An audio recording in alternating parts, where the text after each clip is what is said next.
So those are some observations to share with you. It's always more interesting to hear questions, and usually funny. So I won't laugh at you out loud. So let me just throw it open and let people just express what's on your mind or things you might like to talk about or hear about or discuss. Lori works with me. I have a lot of people that I work for in the chancery. Bishop, you had us all do surveys. I am. 2,300 and something like 2,329 people responded to that survey. Yeah. Do you want to share with us some of the general results? So the survey had to do with our desire at this point in our life together to understand our annual fund, what is called and has been called up to now the DDF, the Diocesan Development Fund.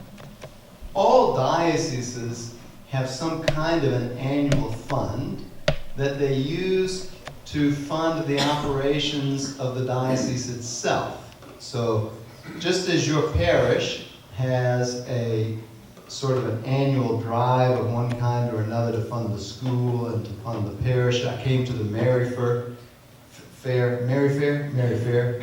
There's a lot of drinking going on.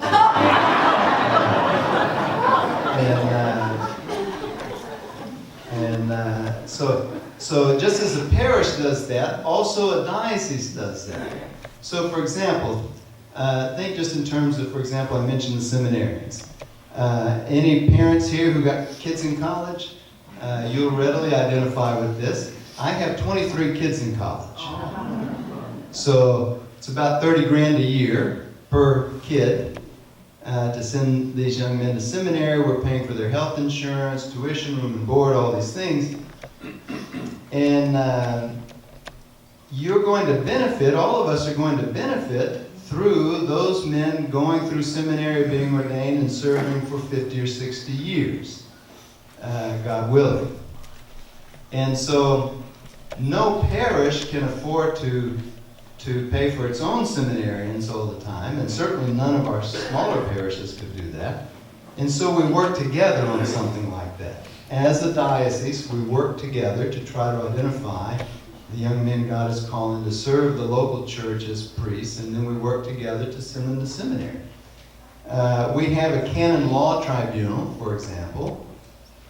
Our canon law tribunal, one of the things that it's known best for, as is true of all canon law tribunals, is working with people who are seeking a declaration of nullity for a marriage that has ended in a divorce, what we otherwise call an annulment. So I think I saw the statistics recently, and I think we had last year something like 70 or so cases of declaration of nullity. And so that's a relatively long process. It involves a number of people working on those cases, and those people need to be paid a salary so that they can do the work that they're doing. And so the Canon Law Tribunal is another example of a service that all of us provide for each other together through our annual fund. And so with things like that, we wanted to understand, how's it going, you know? What do people know about our annual fund? What would people like to see different about our annual fund and about the work of the diocese generally? And so that was part of what we are doing, is using a survey. There's a lot of other components to our analysis of this question. And the survey was asking specifically about the Diocesan Development Fund. So one of the things that we found that came back to us through that survey was the recognition that a lot of people don't know what it is. So it's easy, this is true in parish life, in business life, probably even in home life. It's easy because you said it once or twice to imagine that everyone knows and everyone remembers. When in reality, they don't know. People don't know. DDF, what does that mean? What is that? And for those who didn't know, well, it's some kind of an annual fund that goes to support the work of the chancery. Chancery. How many chanceries do you have? Well, a lot of people don't even know what a chancery is. It's not a common word that gets used. And then what goes on in the chancery? What are the things that happen there? Where does the money go? When Father Jack gives the appeal in the parish and I sign up to donate $15,000,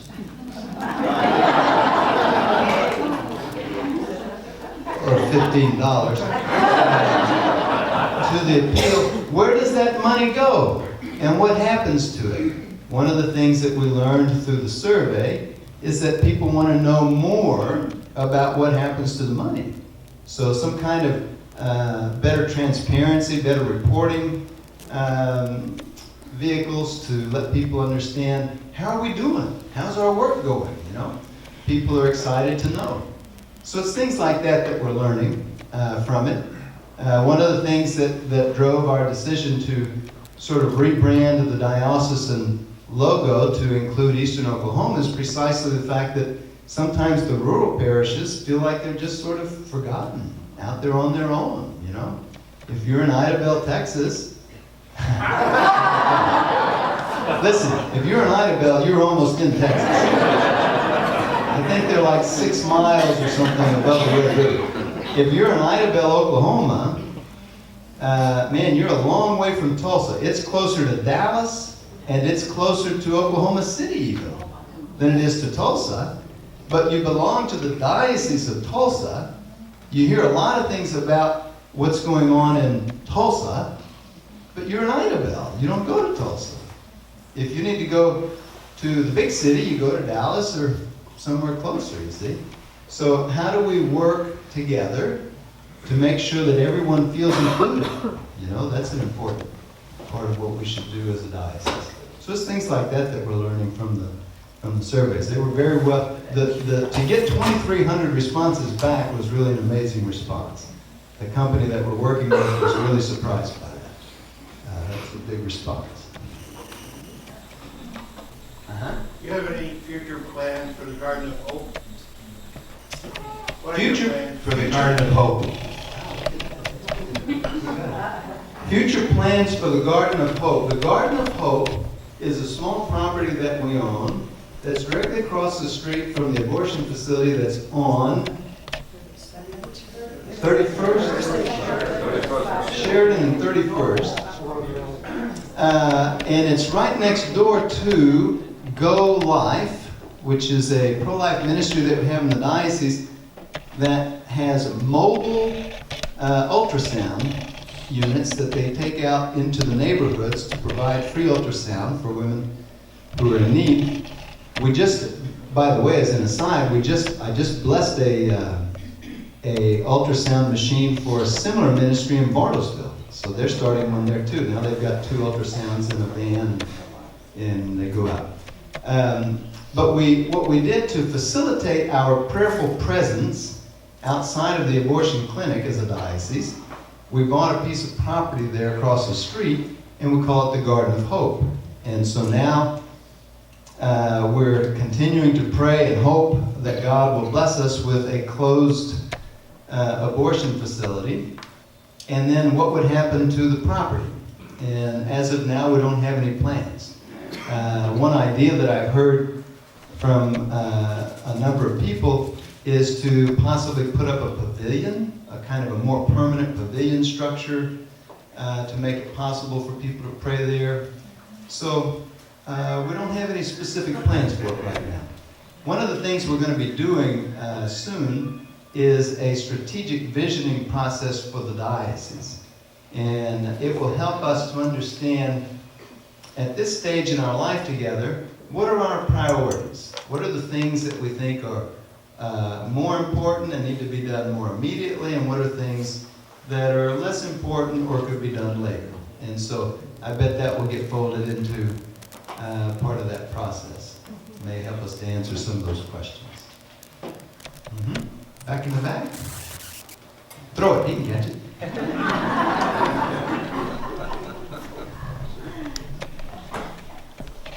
Yes, Bishop, I was wondering what your vision for evangelization is. I'm all in favor of it. Vision for evangelization, it's somewhat simple. The word itself can cause us to think that it's a complicated reality. Think of someone like Mother Teresa. Think of someone like, well, here's another person to think about, a good example. Who's the saint that lived under the stairs, Brother Charles? Saint in Canada? What's the name? Andre Bisset. Brother Andre. Brother Andre, yeah, he was the doorkeeper of the monastery. Here's a person who evangelized thousands of people while he was living, and then as a saint, of course, he's interceding for us. But he never sat down and said, what should I do to evangelize? He didn't have a plan for evangelization. He loved Jesus Christ very much.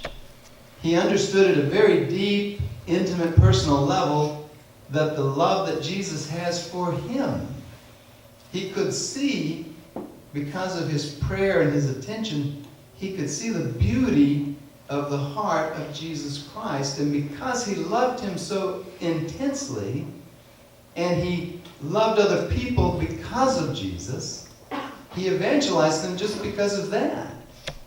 So we could study and draw up all kinds of complicated plans for evangelization, but they won't work if we ourselves don't become disciples. We have to be the kind of people that when other people come to know us in our place of work, in the grocery store, in our family, when other people come to know us, they say to themselves, boy, that person has something I want to have. They have a peace and joy about them that I wonder where that comes from. What's going on? What kind of drugs are they taking? And so they ask questions. They want to be in relationship with us. And out of that comes this natural evangelization. They come to learn from us that Jesus Christ didn't live a long time ago and is gone. He's here. He's among us. He loves us. He died for us. And we can love him in a very intimate, active, daily fashion now. And when we do that, the rest of it happens of its own accord. So that would be my basic plan for evangelization, is to create disciples.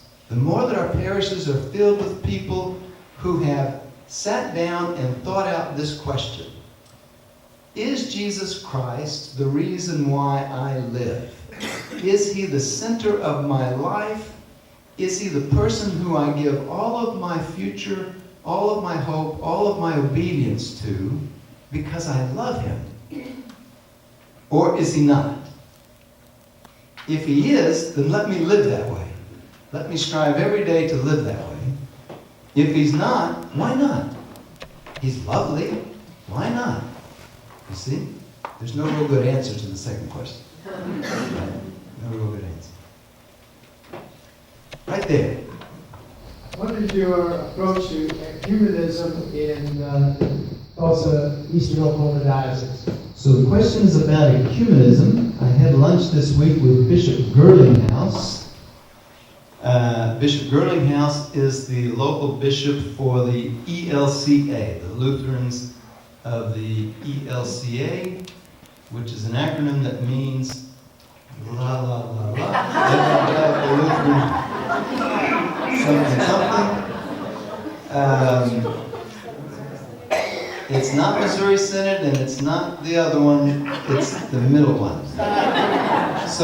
But Bishop Girlinghouse is one of the local bishops here from one of the Protestant churches, and so we had a nice lunch together. We'll be doing that about every 6 or 8 weeks, having a chance to have this dialogue.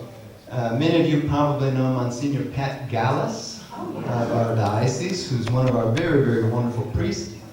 He is our ecumenical officer, has been for a number of years. He has wonderful relationships with a number of the ecumenical leaders in the church. We're going to soon have our March for Life. soon we're going to have our March for Life, right? We're all going to be, Sunday we're going to be at our March for Life. This Sunday we're all going to get in our car and go to the March for Life. And that's an ecumenical march. So we had a meeting some 2 or 3 months ago at the Bishop's house. We had a lunch. We had about 8 of the local, particularly the downtown, ecumenical pastors come to a lunch together so that we could invite them and get them on board and so forth. I had lunch with Monsignor Gallus with one of the Anglican bishops, local Anglican bishops, since I've been here, and went to the Oklahoma Council of Churches benefit dinner in Oklahoma City, and then met this week with one of the board members for the Tulsa Metropolitan Ministry. So lots of different kinds of relationships that we have, and lots of different ways in which we can work together with people who share similar values with us, right? We don't have to have complete, total doctrinal unity to be able to do things together. So those are things that we're currently doing.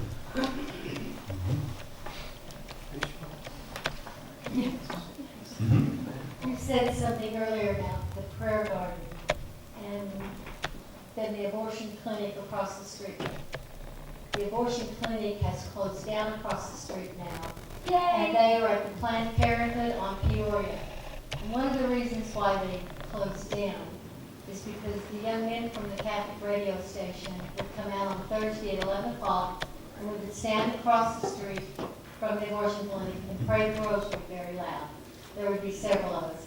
Kathy Jackson, she was just, I don't Back see there somewhere. Where's I Kathy? saw her. There she is. Kathy can tell you a lot about it, 40 Days for Life. She never left the prayer garden. She was in 40 Winnebago. days. Day and night she was there. Yeah. Kathy,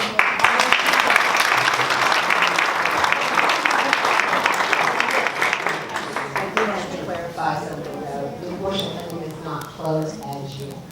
As yet. No. But It has they said dropped they down moved on it. times, and they are thinking, but thanks to our new president, the people that were going to build the new Planned Parenthood that would be as big as the facility in Oklahoma City have stopped production yet because they have fears there won't be funding. Okay. So prayers are working pretty good. Keep praying. Opportunity for questions. Question? I have one more thing to say though about the abortion clinic across the street. One day, Kathy, Questions. you were there. Time for questions. Oh, So we have to limit it to questions, I okay, think. okay. Okay. Uh-huh. Yes.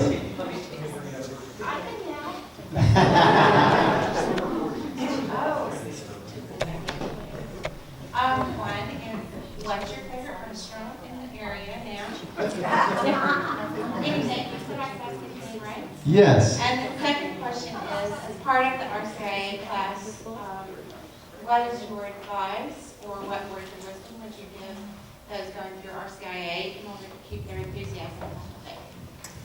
Well, in terms of restaurants, the prettiest view that I've seen, I was able to have dinner one night in the Summit Club.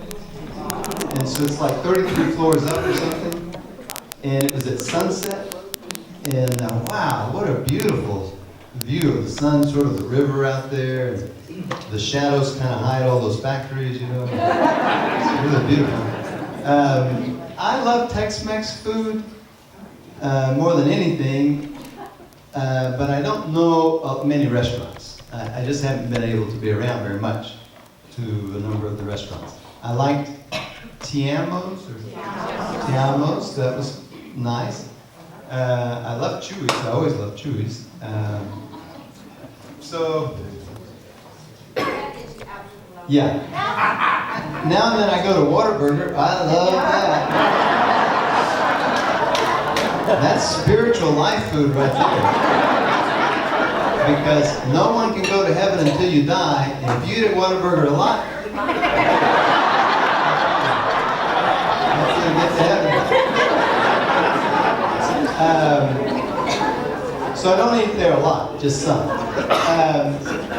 And in terms of the RCIA, so one of the things for us to keep in mind always is that baptism is something that existed before the split of all the different churches, right?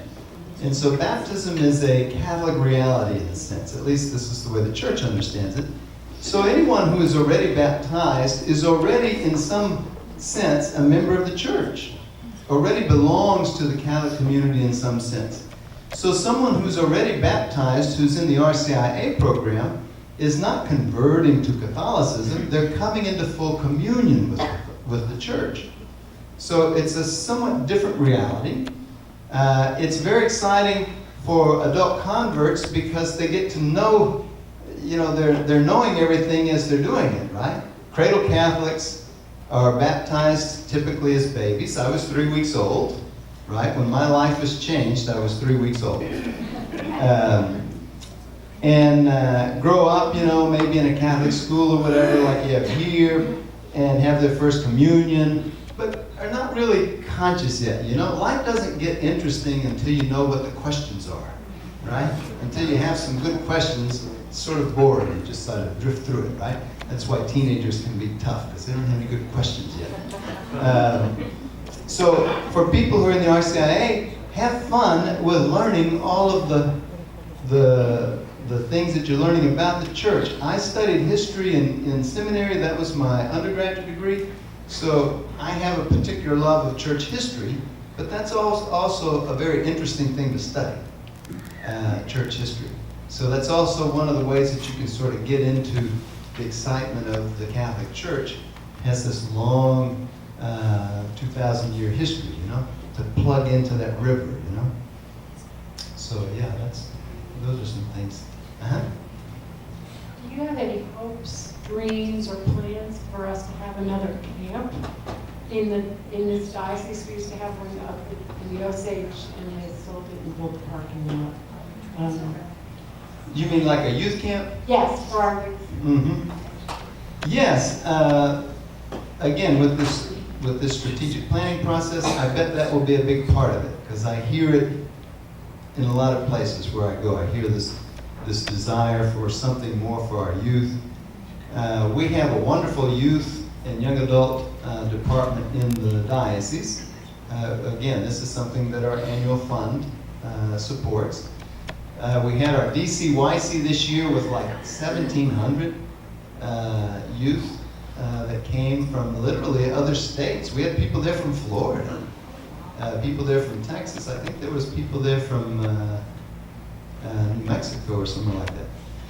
So we've done this year for the first time, and it was a great success. We've done it once so far and getting ready to do it again. We've done simultaneous youth events in the rural areas and connected them together with technology. So they each were meeting in their own place at a set time and able to see one another and experience one another.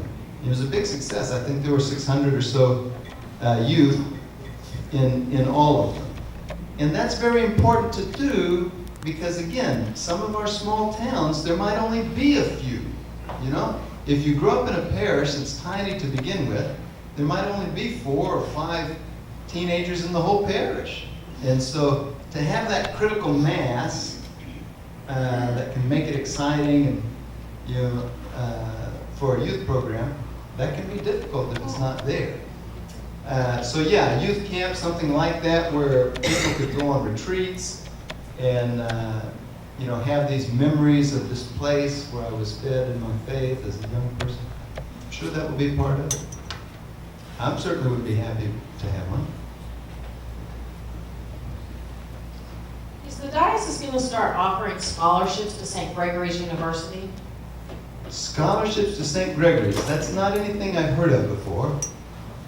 So I don't know.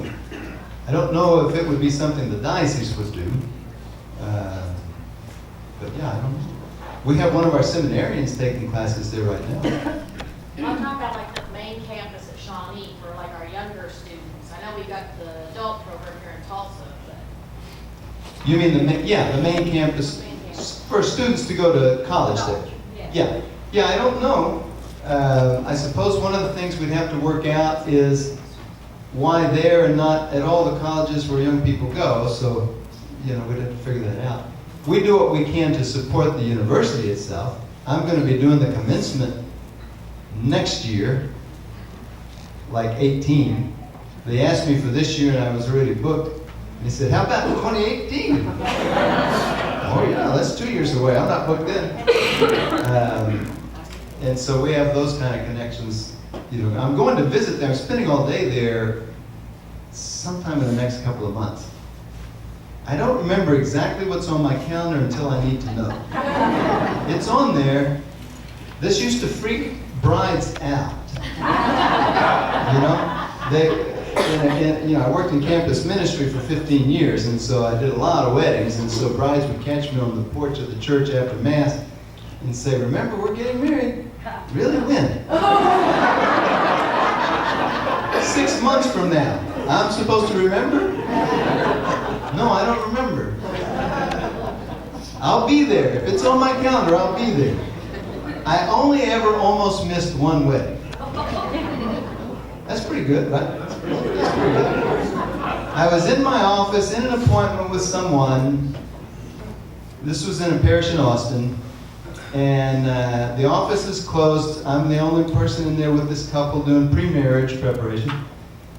And the doorbell rang, and I went down to answer it, and there's this guy there. And I knew him because we had been preparing for his wedding.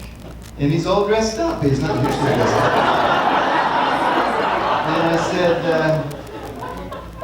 oh, that's tonight. Oh. So I didn't miss it. I was there.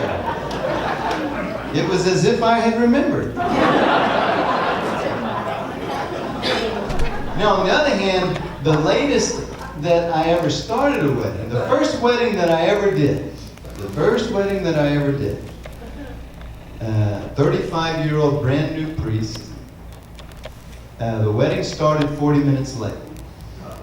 That didn't set the record, I'll tell you that story in a minute.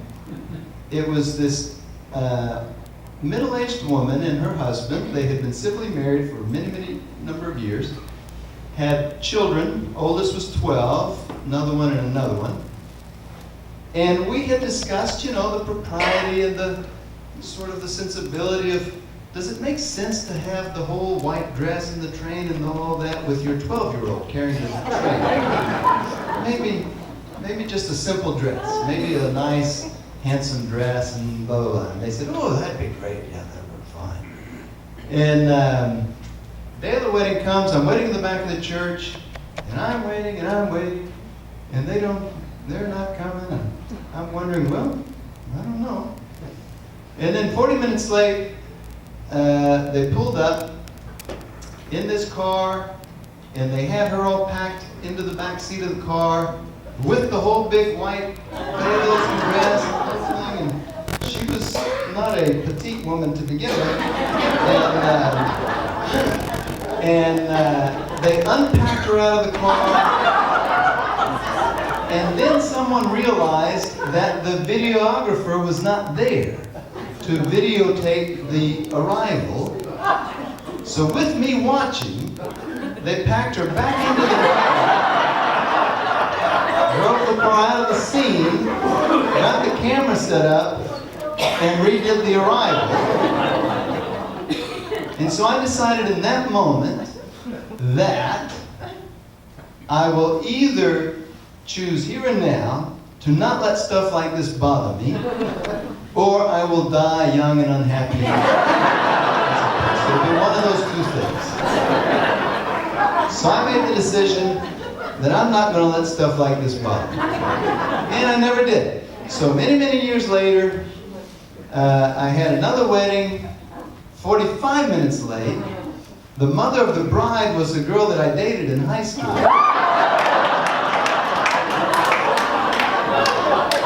Poor thing, she was mortified.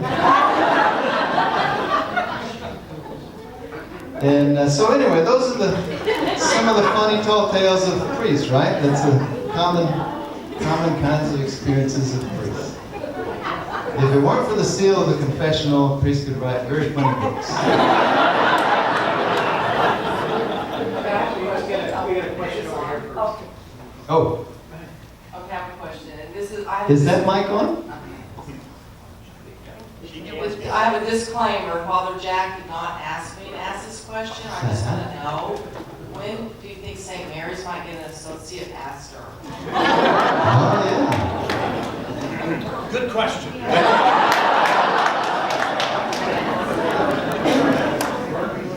Well, when I see the envelope in my mailbox with certain zeros written on it, DDF is coming up pretty soon.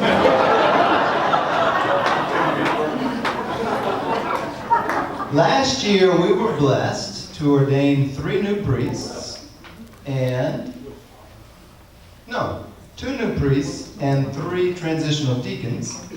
So this year, God willing, we will ordain 3 priests. And probably a lot of you are familiar with Star Trek, the new one, right? And you know, sometimes you see Captain Picard playing chess in that set, and it's a 3-dimensional chessboard, and it's 3 levels. That's what the work of the personnel board is like. It's a 3-level, 3-dimensional chess game, and it's always an amazing and tremendous challenge for the personnel board of any diocese to try to take all of the variables of the parishes, the variables of the individual priests, and to try to match who can go where to take this and to do that and to take that. And so the only reason why I'm going into all of this instead of answering your question is because it's a wonderful hope that we all have that we could get an associate to St. Mary's even this year. And that's what it is, a wonderful hope. And, so the personnel board is beginning its work for, the coming year, and so we just have to see how it all. Now, aren't you on the personnel board? Oh, he's not. So where does the salary come from? Does DDF pay, or does St. Mary's pay salary? No, the parish pays the priest's salary.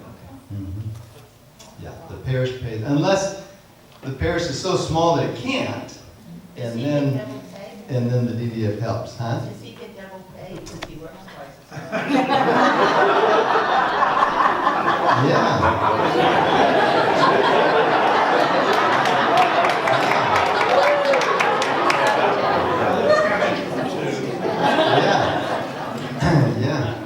Yeah, I pay him twice as much as anybody else. Bishop, can we do 2 more questions? Is that good? Where do we go? 2 Over more there. questions? I'm afraid of this one. With your last answer, I thought... Watch the thermostat behind you there. With your last response, I wanted to ask, do you want to run for president? But you used the words joy and peace, and then there's another circumstance about the wedding. You said, maybe I'll just have to learn to deal with it. Mm-hmm. Tomorrow we start a new reign in our country, Mm-hmm. and I think even in our own communities here, there's been divisiveness or What? people afraid to say anything for fear. So I'm just wondering what would you recommend for any community for us all to go forward in our country starting tomorrow? Mm-hmm. Well, I'll say one thing about it. It certainly has been a striking reminder that this is not our home. And it's very easy for us to forget that this is not our home. We have a king already. Christ is our king. And our life should be all about living for him. We can get all caught up in our own politics and all of that.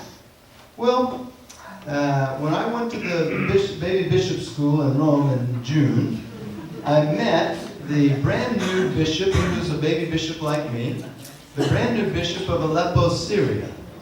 If you have been following the news, you will remember that Aleppo is blown up. It has been bombed to smithereens. Many of the Christians have been killed, and the ones that weren't killed were driven out. So, if we asked him, wow, how are we going to deal with the difficult things that face us? He might have a hard time answering that question. Because he would be thinking to himself, my goodness, I would trade places with you 6 days a week. So it's important for us to keep these things in context. The other thing that we don't have very well as a people is a very long historical memory. And certainly we don't have a media that is able to put things into context for us. So we imagine that this has been the worst that it's ever been, but it's not necessarily true. We've had a pretty rocky political system from the beginning. If you look at some of the old political campaigns and the kinds of speeches and kinds of political ads that were going on at the founding of the country, they were not tame, right? So, yes, I think the important thing is for us to live in peace together, to try to respect differences, to avoid social media when it comes to politics, right? To recognize that we do not have easy access to accurate information in the country. The news media, which formerly was even an important part of the government in a sense, because its job was to report accurately on what's going on so that people can know and make decisions. We don't have that anymore. And so that should give us pause and cause us to say, okay, I read this in the paper, but you know, I don't know if that's true or not, so I'm going to love someone today and you know, wait until I see, you know, some confirmation about that. It's a traditional Catholic practice to pray for the leaders of our country. It makes a certain logical sense that if you think the leader that we have is great, then pray for them because we hope they stay great. If you think the leader that we have is terrible, pray for them because they're terrible and we need them to be great. Those would be ways that would help us to kind of get through the challenges. But it certainly was a very interesting campaign. Okay. Oh, did he already had identified? Okay. She had the microphone. Yeah, I'm sorry. Bishop, what would you say your thoughts are about the culture that's impacting our kids and grandkids and how we can, as a parish and diocese, shore them up to remain Catholic? This was a question that we dealt with a little bit or spoke about a little bit at St. Bernard's the other night. And it's a similar thing with the kids as it is with the adults, except that with the kids, a lot of it needs to happen in the family. So from the time they're very young, we want to be teaching the kids not with a lot of words, but with the way that we live. That Jesus is their best friend of all.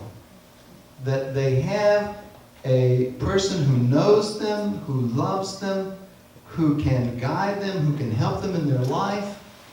His name is Jesus. They can talk to him. We can teach them how to talk to him.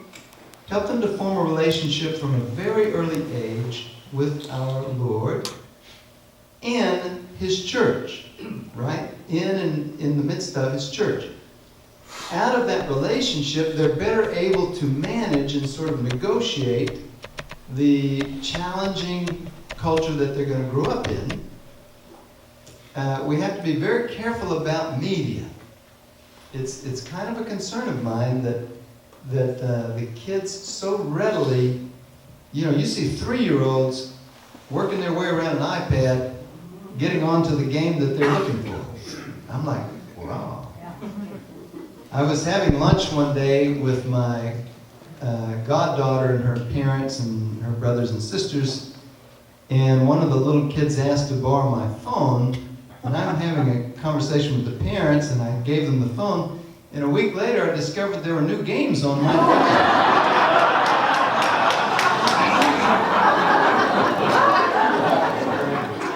And I thought, that kid is like 5 and knew how to do that, which is cool in one way. On the other hand, it's not to say that it's bad. We never want to say that the culture is simply lost, write it off, circle the wagons. We never want to do that. But we have to be aware. There should be times for those things. There should be rules surrounding those things so that they attend themselves to other things too. I was living in a neighborhood in Austin when I was the location director, and in the morning I would run up and down the street, jogging, and there were lots of kids waiting out on the curb to catch the buses. And in the afternoon and the evening, you never saw them. You never saw them. When I was growing up, we spent all our time in the yard or in the street. We played in the street. So I think something gets lost if there's not this connection to the real world. If everything is in the virtual world, we have to be careful because a lot of things that are important in life happen in the real world. Thanks so much for your interest and your questions.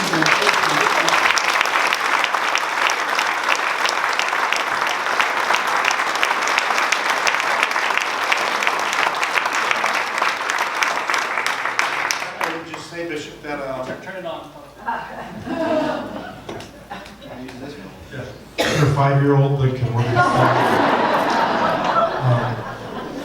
I would just say, Bishop, your response to a lot of the questions, there's this patience and a trust that I think bespeaks really your life of prayer. It's inspiring. So thank you for that example. It's great.